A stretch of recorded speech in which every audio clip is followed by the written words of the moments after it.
es el sistema respiratorio.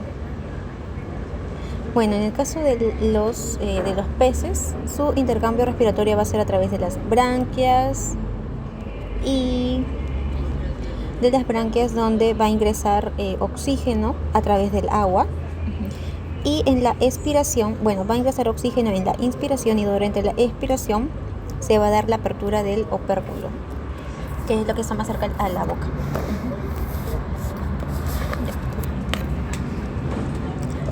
Ese es, ya. El ciclo de la respiración.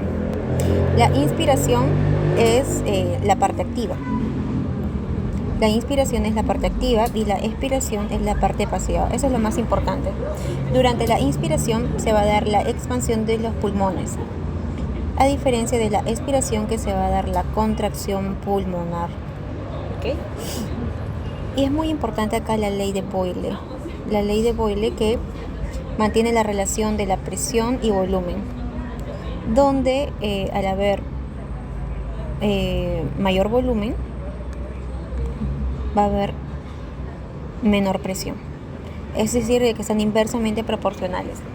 Entonces, esto es la inhalación o también llamada inspiración, el cual primero hay que saber la presión atmosférica, o sea, la presión de afuera, del ambiente. La presión del ambiente es una atmósfera o también llamada, o también se le puede referir a 760 milímetros de mercurio. Entonces, durante la inspiración, los pulmones se van a agrandar, por lo que al haber mayor volumen, por ese agrandamiento de los pulmones, es directamente proporcional a la presión. Va a haber menor presión intrapulmonar durante la inspiración debido a ese agrandamiento de la caja torácica del volumen.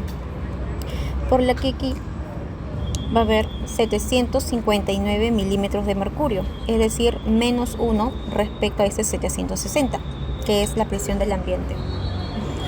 Sin embargo, esa es la presión intrapulmonar. 759, presión intrapulmonar. Sin embargo, en la presión pleural, siempre, tanto en la inspiración como en la expiración, siempre va a ser negativa. A diferencia de la presión intrapulmonar, que durante la inspiración es negativa, sin embargo, durante la exhalación o la expiración va a volverse positiva. Entonces, durante la inspiración, la presión intrapulmonar es menor y durante la expiración, la presión intrapleural es positiva, debido a que acá hay una disminución del volumen. Al haber una disminución del volumen, según la ley de Boyle, va a haber un aumento de la presión. Y acá, del diafragma. Nunca puse. Acá, el diafragma es algo básico, donde se va a contraer el diafragma a través del nervio frénico, nada más. Eso es lo único que puse. Frecuencia respiratoria. El shunt fisiológico. Ese es shunt. Acá le falta la N. Shunt fisiológico, el cual este es ventilación, V de ventilación y la Q. Y esa es la Q de perfusión. ¿Qué es la ventilación? La ventilación es el aire que va a llegar al alveolo. Y la perfusión es la sangre que va a llegar al alveolo. Entonces, en un shunt fisiológico va a haber una alteración tanto en la ventilación como en la perfusión. En este caso, acá la flecha está para abajo. ¿Eso qué significa? De que es un shunt fisiológico negativo, donde la ventilación va a haber ventilación, sin embargo, va a haber poca perfusión. O sea, va a ingresar el aire a los pulmones, sin embargo, al no haber sangre, estos no van a oxigenarse, por lo que dice sale sangre con poco oxígeno, donde hay un desperdicio de aire porque el aire ingresa para que se oxigene, sin embargo, acá no va a poder oxigenarse. Y acá dice la frecuencia respiratoria. La frecuencia respiratoria, ¿qué es? La definición, el número de ciclos respiratorios por minuto. Hay factores, por ejemplo, la edad, los bebés o los cachorros tienen una frecuencia respiratoria más alta que las personas geriátricas. El tamaño también, los perritos más chiquititos tienen una frecuencia respiratoria más alta que los perros grandes. El ejercicio, la gestación, todos se involucran. Y acá está los músculos accesorios. Se van a activar cuando hay una respiración forzada. ¿Cuáles son los músculos que se van a activar ante una respiración forzada? Esos también son llamados los músculos accesorios de la respiración. Músculo escaleno, músculo serrato, músculo esternocleidomastoideo. Y acá están los volúmenes respiratorios. Se pueden medir a través de un espirómetro o a través de un espirograma. Y esos son los volúmenes y capacidades pulmonares. Por ejemplo, el volumen tidal, que es la respiración normal, una inhalación y una expiración normal, en una persona en reposo, sin ningún estímulo.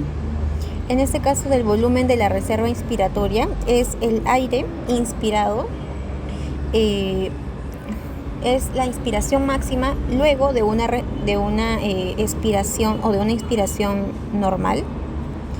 Y en el caso del volumen de reserva expiratorio es la expiración máxima forzada a partir de una expiración normal.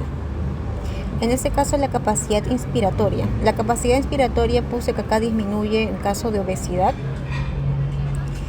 Y la capacidad inspiratoria es el máximo de volumen que se puede inspirar luego de una respiración normal. Todas esas definiciones están acá. Todas estas. Y este volumen residual es el que va a evitar el colapso alveolar. Eso es muy importante. Y la capacidad inspiratoria es el volumen tidal más el volumen respiratorio más el volumen de reserva inspiratoria, el cual todos estos se sacan de acá. Por ejemplo, la capacidad inspiratoria, la capacidad vital, la capacidad pulmonar, todo se saca de acá. Ese es un resumen de esto. La capacidad inspiratoria. Y ese es el espacio muerto, el volumen del espacio muerto.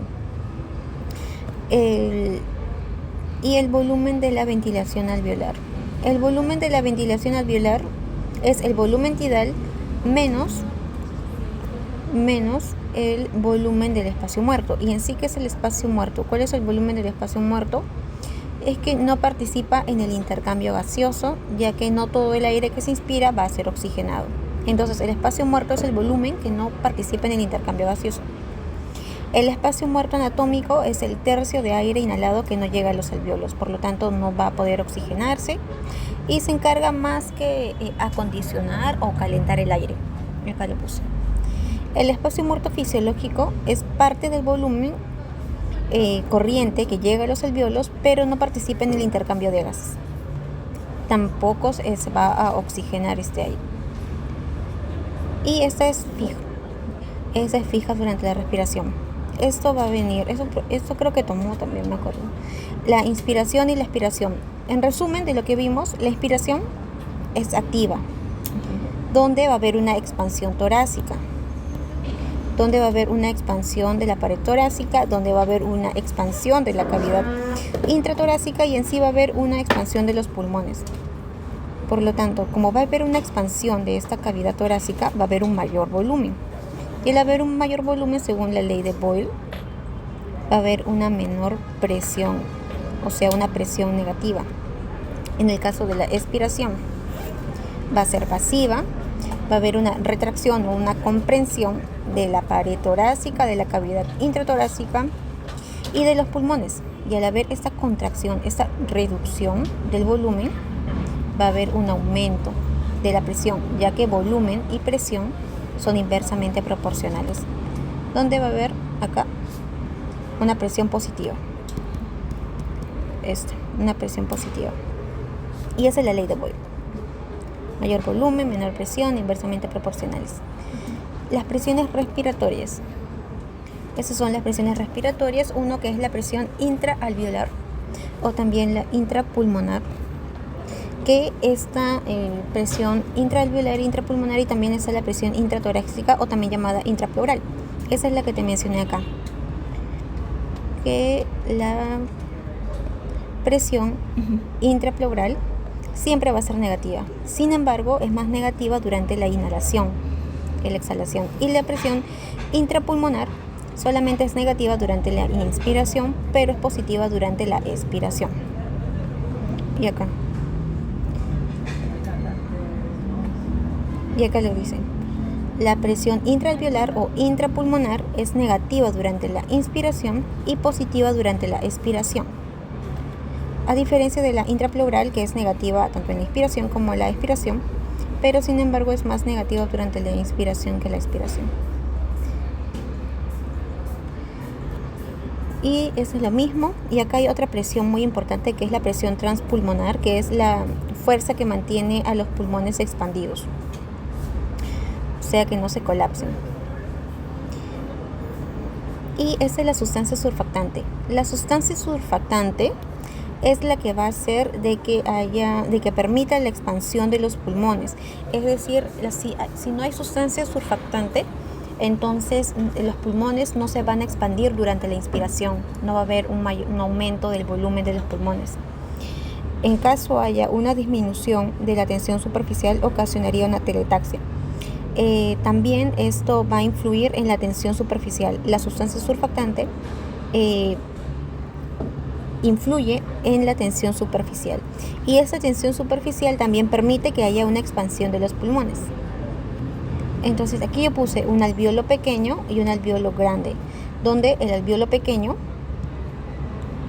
acá el alveolo pequeño va a tener mayor sustancia surfactante para que no colapse, y aquí puse una diferencia. Al ser más pequeñito va a tener una mayor presión, el radio va a ser más grande en el alveolo grande, y el volumen también va a ser más grande en ese alveolo que está más grande, más desarrollado. Y esa es la ley de Laplace.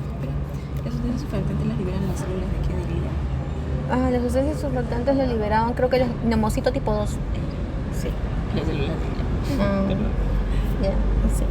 Y esa es la ley de Laplace, que la presión alveolar va a ser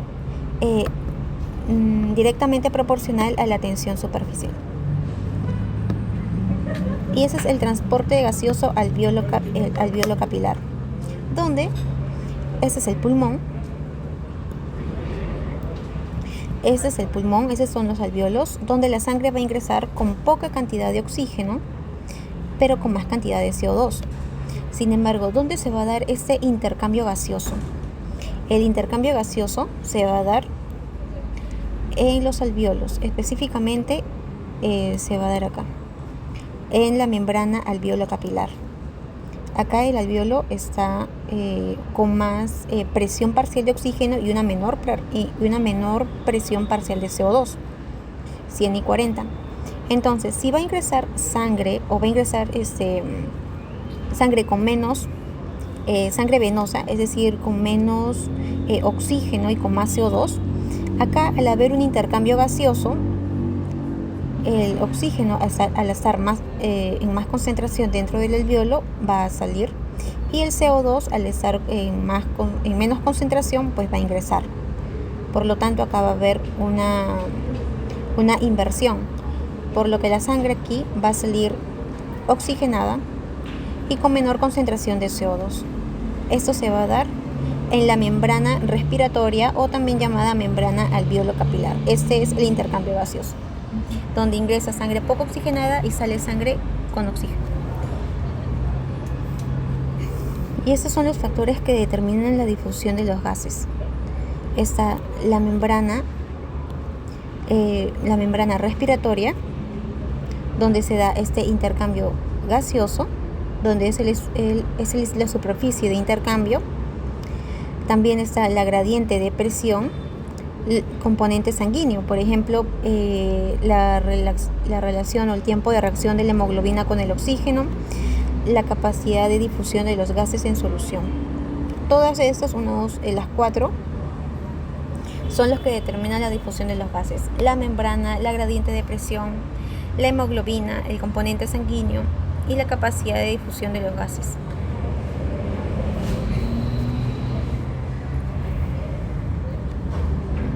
Y acá mencionan que la hemoglobina es el que permite que se transporte el oxígeno.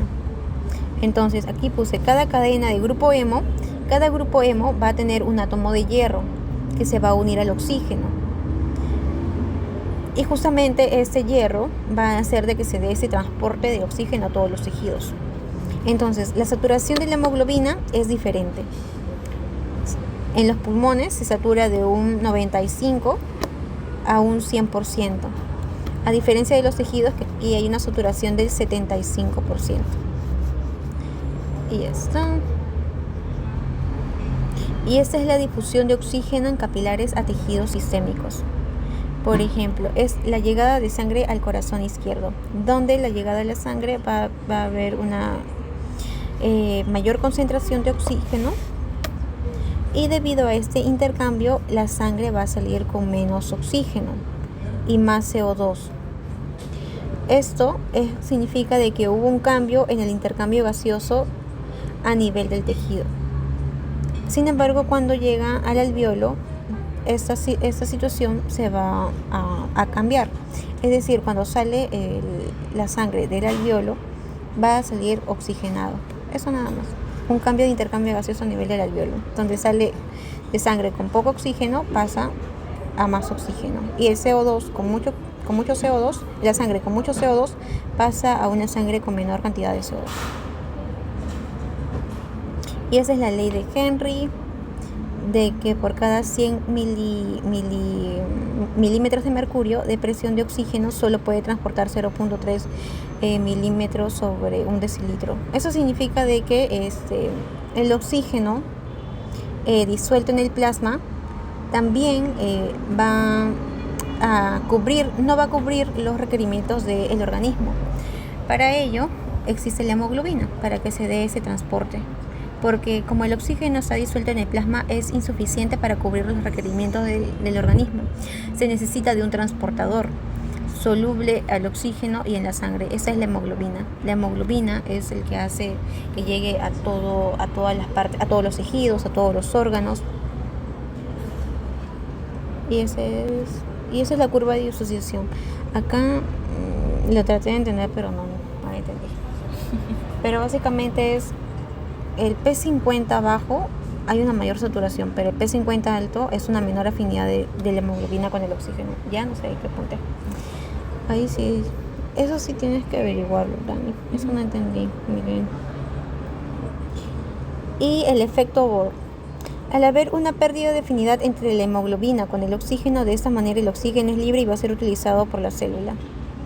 A mayor CO2, mayor cantidad de hidrogeniones y mayor disociación de la hemoglobina con el oxígeno. ¿Esto qué quiere decir? De que para que haya una disociación de la hemoglobina con el oxígeno, tiene que haber un estímulo, mayor cantidad de hidrogeniones. Ese es el estímulo. Saberes previos. Ok. El transporte de CO2 por la sangre. Primero, nosotros tenemos que saber que el oxígeno va a tener dos formas de transportarse a través de la sangre. Primero, utilizado por la hemoglobina, que es el principal transportador del oxígeno. Y segundo, se transporta a través de la sangre cuando está disuelto en el plasma, solo de que es ineficiente, no llega a todos los tejidos. Y también hay un transporte de CO2 por la sangre. ¿Cuál es ese transporte?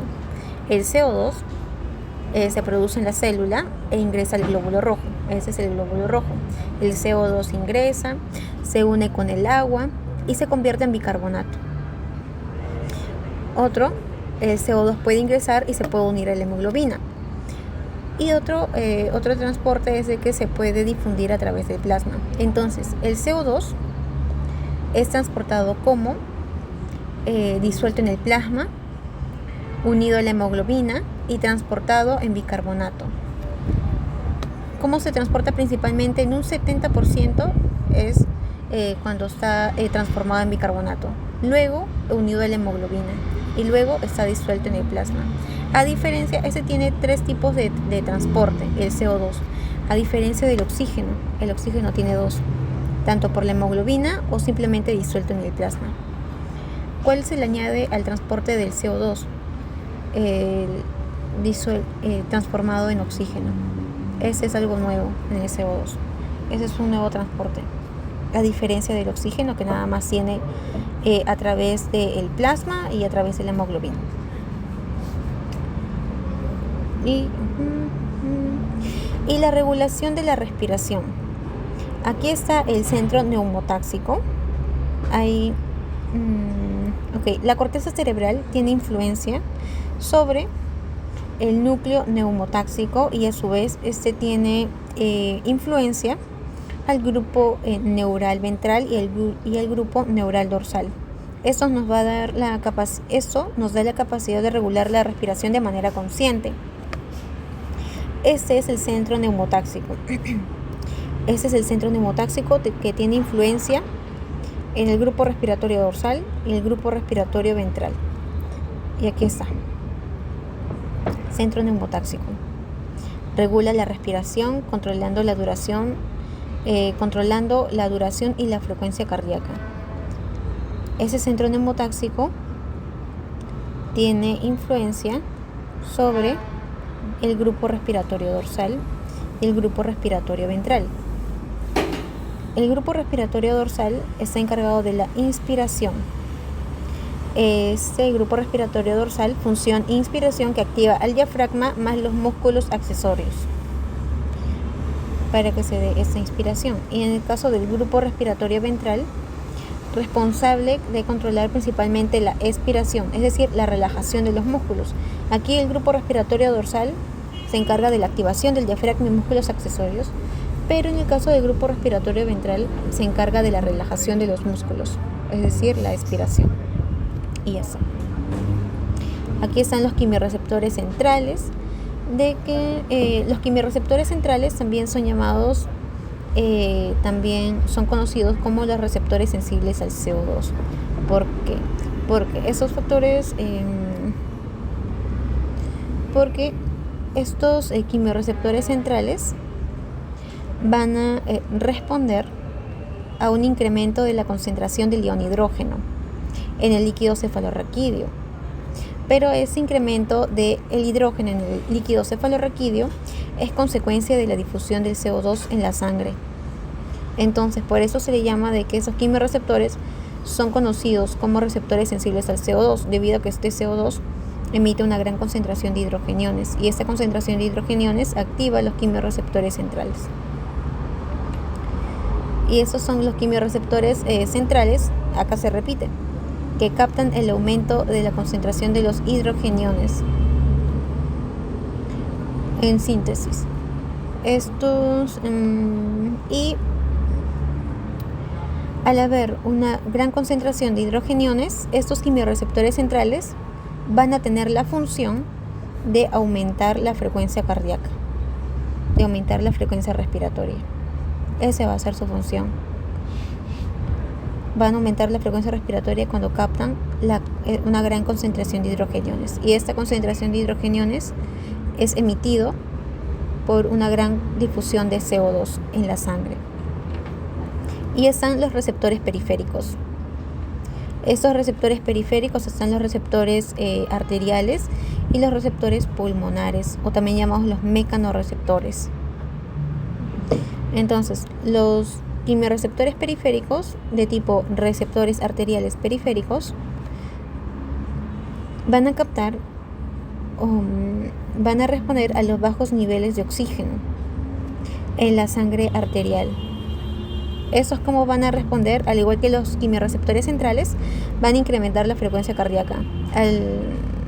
¿Y cuál es el estímulo? Bajos niveles de oxígeno en la sangre arterial. En el caso de los mecanorreceptores, estos mecanorreceptores son sensibles al estiramiento del sistema pulmonar durante la inspiración.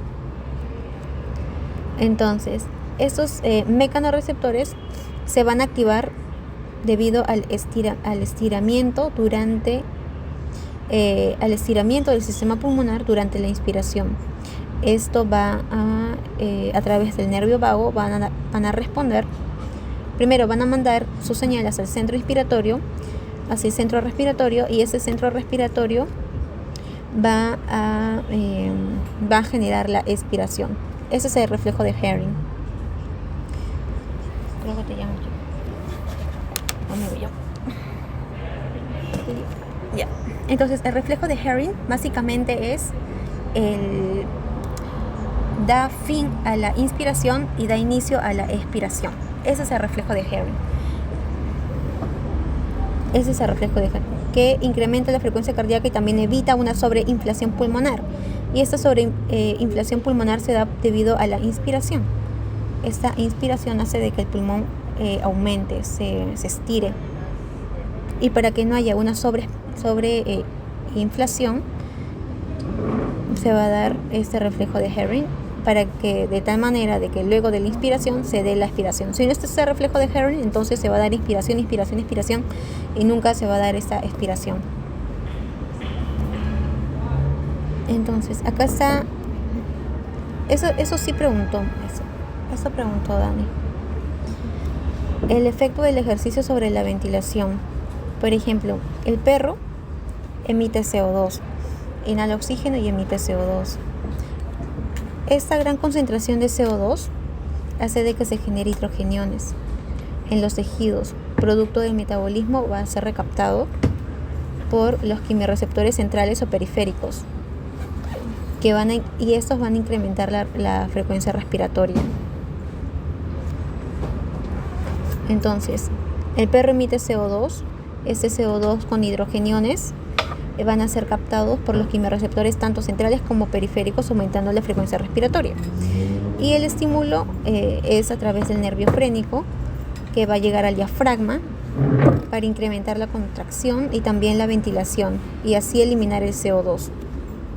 Adicionalmente, los quimiorreceptores periféricos, que captan esta disminución de la presión parcial de oxígeno, mandan señales para incrementar la ventilación, y de esa manera se da pues la ventilación, cuando estos quimiorreceptores periféricos captan esta concentración de hidrogeniones, esa concentración de CO2, y esas van a responder incrementando la frecuencia respiratoria. Eso sí es todo. ¿Qué te dice? Ay, no, en serio. A ver.